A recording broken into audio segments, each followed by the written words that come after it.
From early on, Elon Musk has had a three-pronged approach to changing the world: the internet, renewable energy, and space. In the past few episodes, we have focused on the renewable energy component of his grand plan, discussing in basic terms why energy is so crucial, how it has been a fundamental problem for so long, then the logic behind renewable energy, and finally, Elon's ultimate vision of a world with abundant energy. It's time now to look at how he was going to fulfill his vision. 5, 4, 3, 2, 1, 0.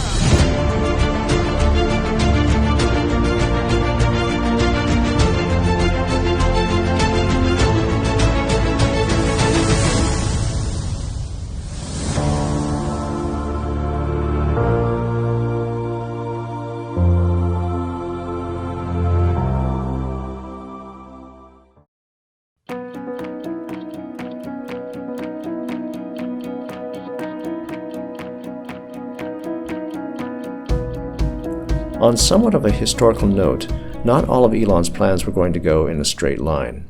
As with most people, life kind of gets in the way. Also in the mid-90s, Elon was just a poor college student with a lot of drive, but not much in the way of material means. Here's a guy with tons of ideas that he wants to pursue, all at the same time if he could, but it just wasn't realistic yet. To start doing the energy prong of his master plan, for instance, he needed an opportunity, but that opportunity probably required money, and lots of it. Most likely, every plan that he had involving energy goals like solar and electric cars would require lots of capital. And to be very clear, he had indeed been thinking about at least these two specific ideas for years. Regarding solar power, for instance, Ashley Vance's biography records, Musk's long-time interest in solar power and in finding other new ways to harness energy expanded at Penn. In December 1994, he had to come up with a business plan for one of his classes and ended up writing a paper titled The Importance of Being Solar. Likewise, electric cars had long been on his mind. One of the more interesting and humorous anecdotes showing his interest in battery-powered vehicles occurred around 1991 while he was still studying at Queen's College near Toronto. It's quintessential Elon. I actually met a woman I dated briefly in college who now works at Scientific American as a writer, and she related the anecdote that we went on a date. All I was talking about was electric cars. That was not a winning conversation.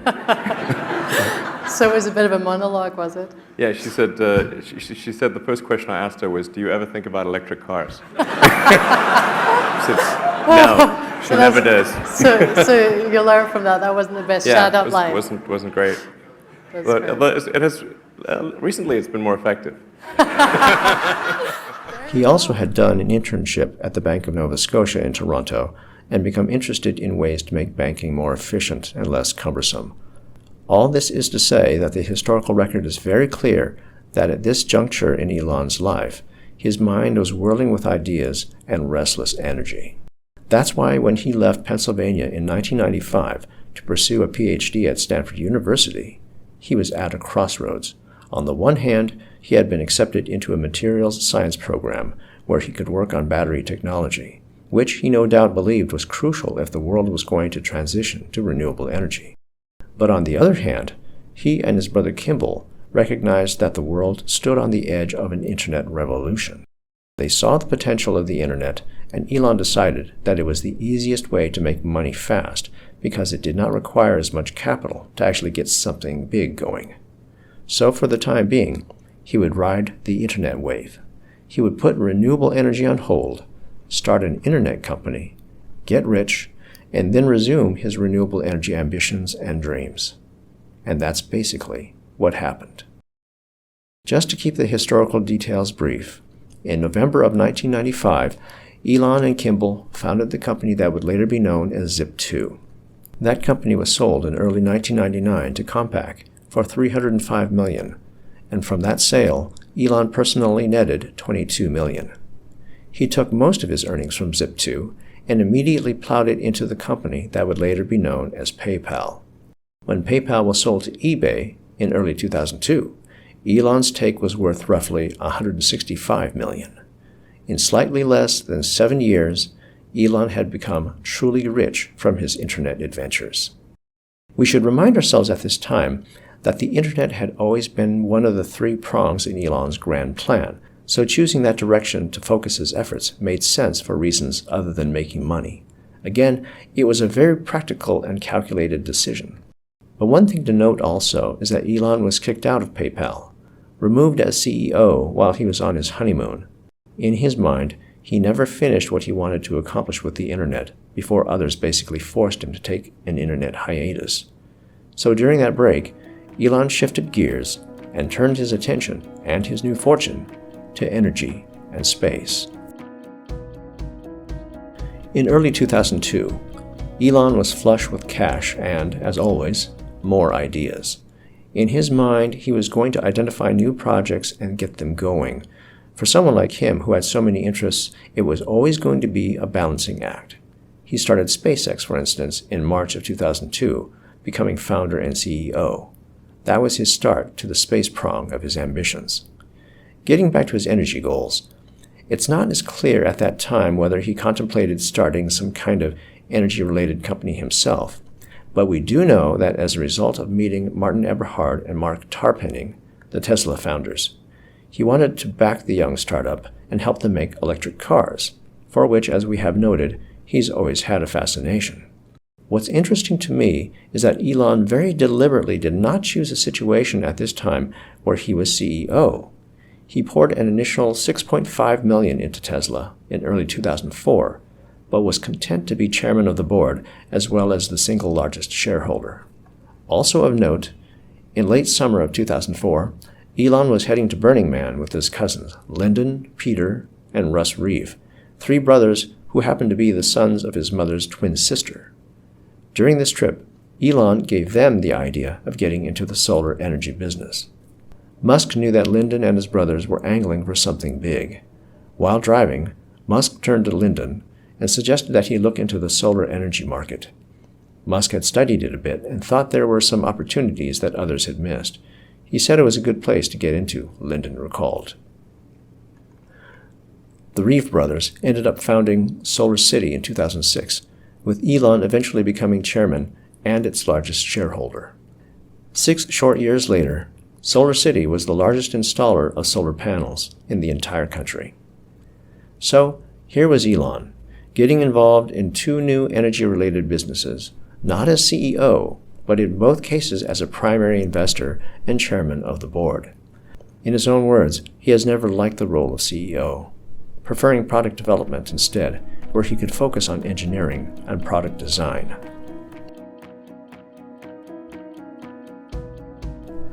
Strictly as a logical matter, as a very natural step in Elon's renewable energy odyssey, it was probably inevitable that Elon was going to make electric cars. Not only had he been thinking about them for a long time, but if renewables were going to replace fossil fuels, electric cars were going to have to replace gas cars at some point. After all, people were never going to give up convenient transportation.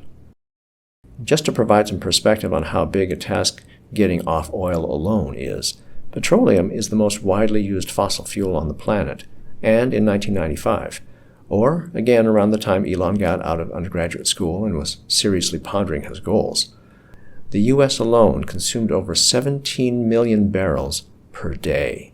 At the end of 2022, that number had climbed to over 19 million barrels per day. The world also has roughly 2 billion gas-powered vehicles currently in use. Replacing them with electric vehicles would be both a gargantuan task and a gigantic opportunity. What was Tesla's plan for getting there? Well, one of the great things about Elon is that he has been relatively transparent for a long time. In 2006, for instance, he penned the first part of his now famous master plan. As the years have passed, he has continued to update it, and it's now up to part 3. The entire master plan is public knowledge, and overall it gives us great insight into how he thinks.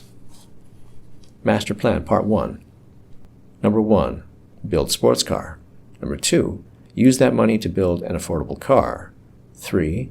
Use that money to build an even more affordable car. And 4. While doing above, also provide zero-emission electric power generation options. Now, Elon was certainly not the only person thinking big about electric cars. Tesla's original founders, Eberhard and Tarpenning, were thinking far beyond the original Roadster. In Tim Higgins's book, Power Play, there is a very detailed account of Elon's first meeting with Tesla Motors, and it describes how all of them talked about other electric car models they might eventually make if the Roadster was successful, like a 4-seat coupe or an SUV. Once the company reached volume production, which would get them to less expensive parts and cut manufacturing costs, they envisioned lower-priced follow-on cars. What Eberhard's Tesla represented was a roadmap to ushering in electric cars. So the first 3 points in the master plan seem logical enough for a car company just starting up, and very much reflect what all the Tesla founders were thinking of. But the 4th point goes in a very different direction.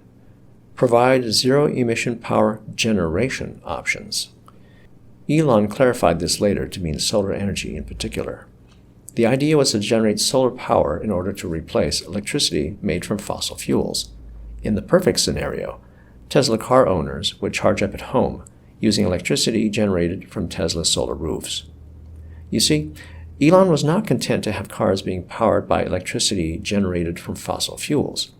He had to simultaneously work on an alternative to fossil fuel-generated electricity, both because he did not want to be a hypocrite and because this would accelerate the mission.